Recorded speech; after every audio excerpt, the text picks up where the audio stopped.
train de vue la développer, comment aller vers un enseignement qui soit le plus adaptatif possible aux élèves.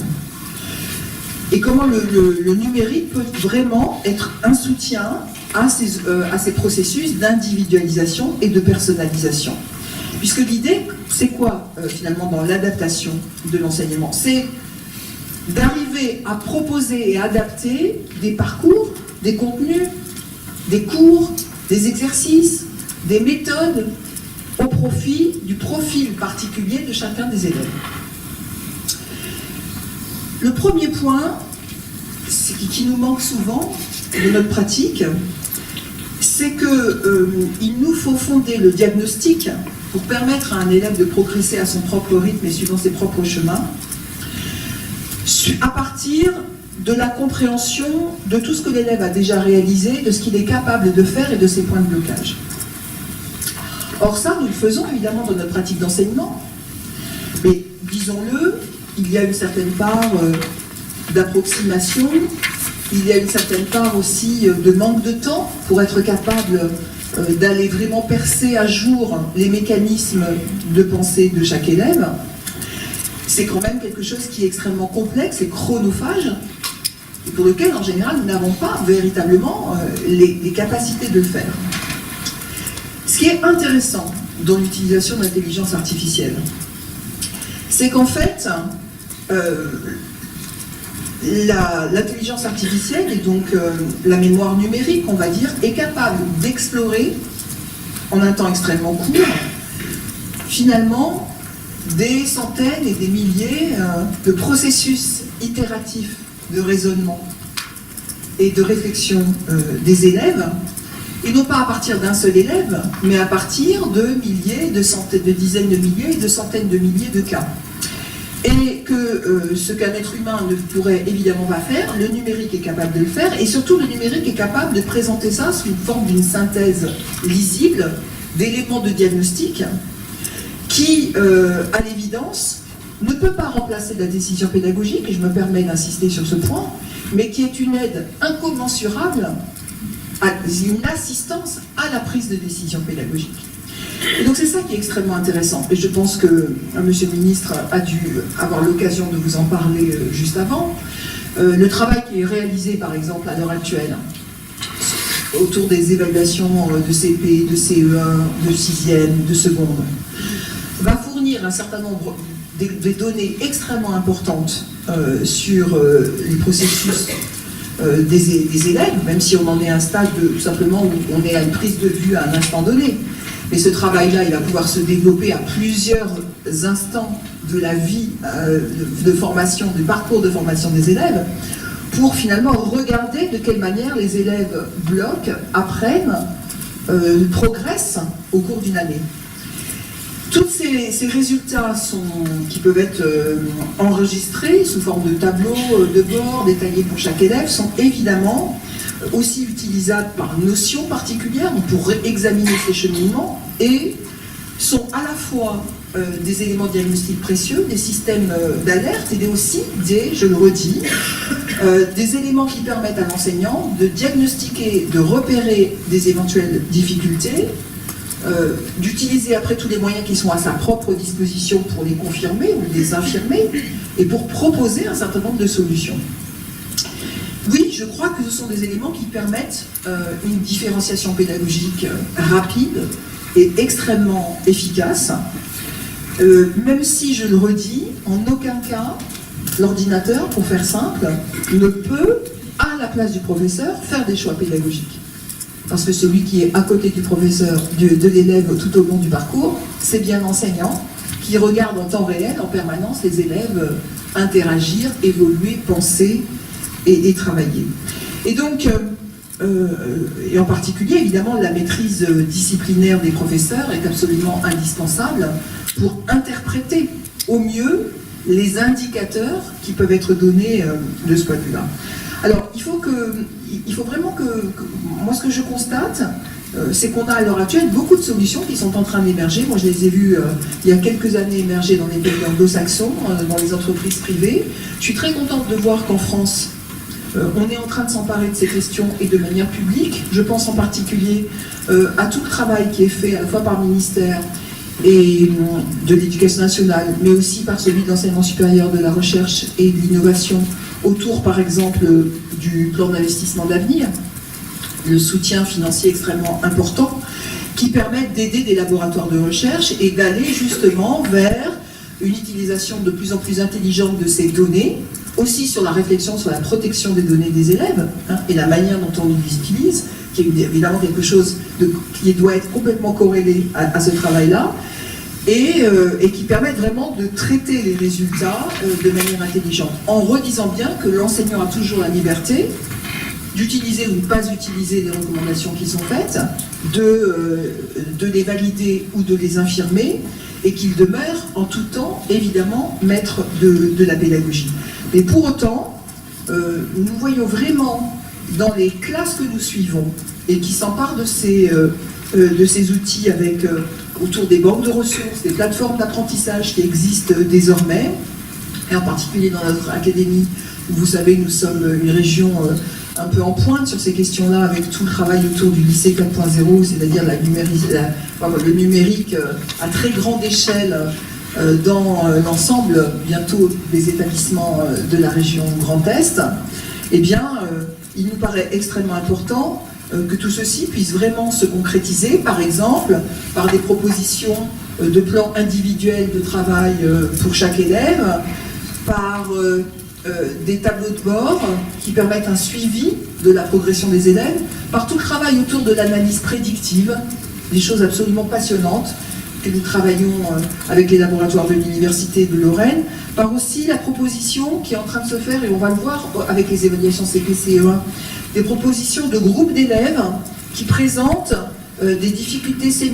similaires, qui sont arrêtées à peu près au même point, avec un soupçon finalement de blocage autour des mêmes notions, des mêmes difficultés, pour franchir un cap, là encore, avec des enseignements qui soient au contraire plus personnalisés. Moi je crois que c'est aussi un élément très important pour soutenir la motivation des élèves et les accompagner dans leur progrès. Et c'était quand même tout l'esprit du mouvement contre la transformation, c'est-à-dire que l'évaluation, ça ne doit pas casser les élèves, ça doit au contraire les pousser à avoir encore plus d'ambition, avoir la conviction que le travail paye et permet de surmonter un certain nombre d'obstacles. Parce qu'en fait, la vie, elle est quand même une jolie succession d'obstacles à franchir, et évidemment le parcours scolaire aussi. Mais ces obstacles, ça ne doit pas être des montagnes. Et on ne doit pas porter un bonnet d'âne à chaque fois qu'on a du mal à la gravir et qu'on est peut-être passé par l'autre côté. C'est ça en fait. Cette évaluation, elle doit être encourageante, elle doit être dynamique, elle doit être motivante. Et le fait qu'on arrive par là à peut-être mieux expliquer, accompagner les élèves sur leurs difficultés, les échecs, les réussites, je crois peut vraiment être un soutien très fort à la compréhension par chaque élève de là où il en est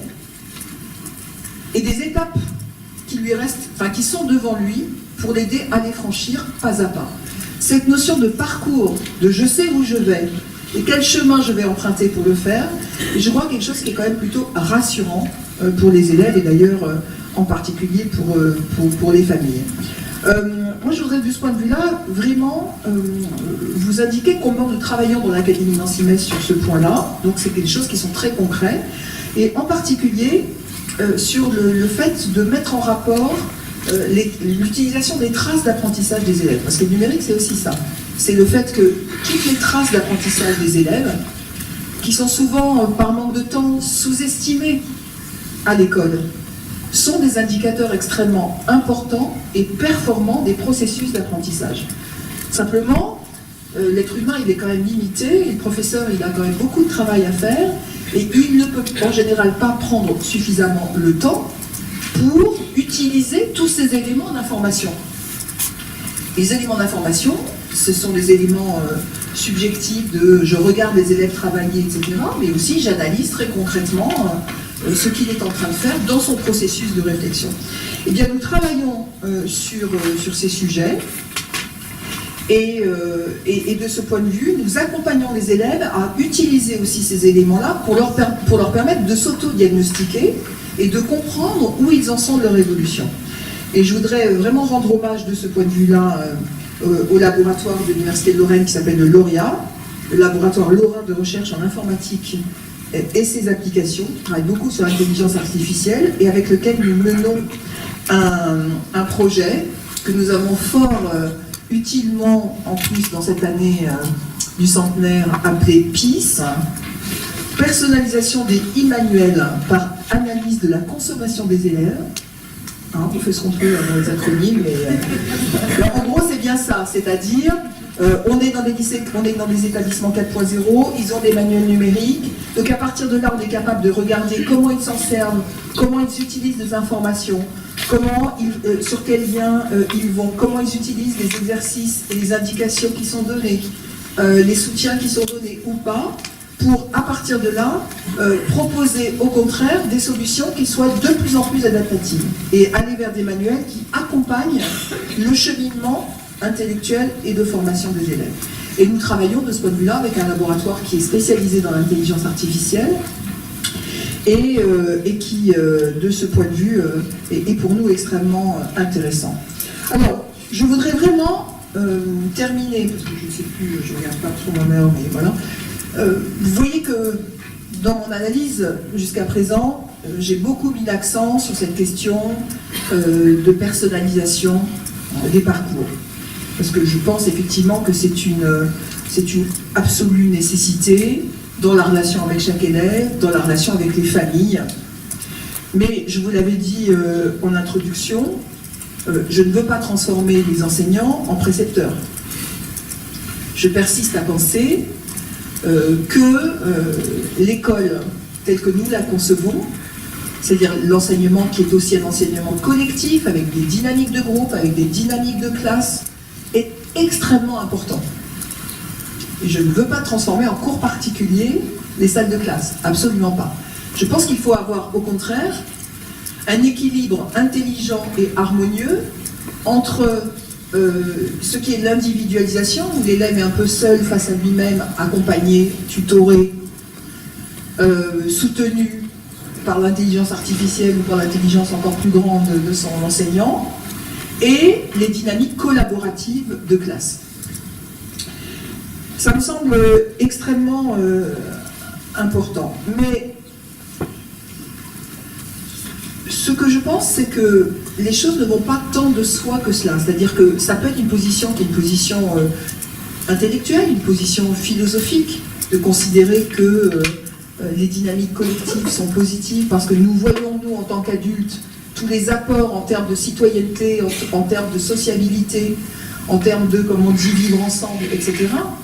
Mais pour un certain nombre d'élèves, je pense qu'ils le vivent plutôt quelquefois comme une contrainte ou alors comme un plaisir, mais qui n'a quand même juste rien à voir avec les apprentissages et la formation.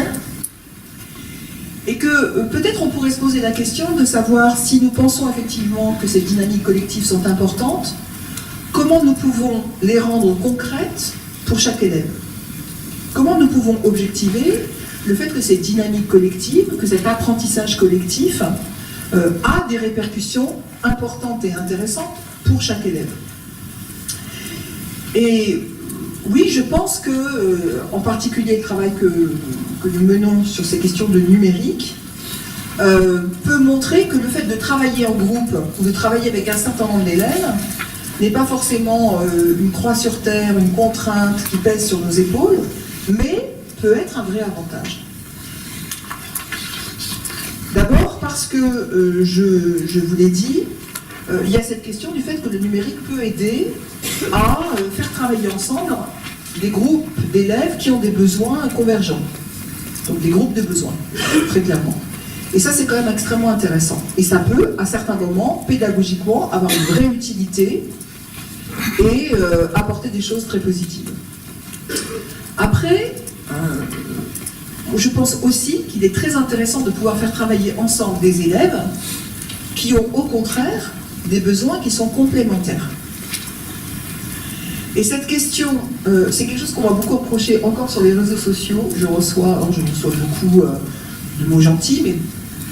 aussi des mots qui le sont moins encore, et où on me reproche des bouts de phrases que j'ai pu dire à une époque et qu'on sort de vidéos, d'interviews, etc., Ou par exemple, on me rappelle que j'aurais dit à un moment donné que les élèves pouvaient très bien, qu'on n'avait pas besoin de professeurs, on n'avait pas toujours besoin de professeurs pour apprendre. Alors c'est vrai que je l'ai dit dans une grande phrase qui disait en particulier que je crois qu'à certains moments, les dynamiques collaboratives entre élèves peuvent être extrêmement fructueuses. Et que quelquefois, quand on met ensemble des élèves qui ont des besoins complémentaires, des acquis différents, le fait d'avoir par exemple à reformuler sa pensée ou à expliciter ce que l'on pense avoir compris à un autre élève est un exercice intellectuel extrêmement formatif.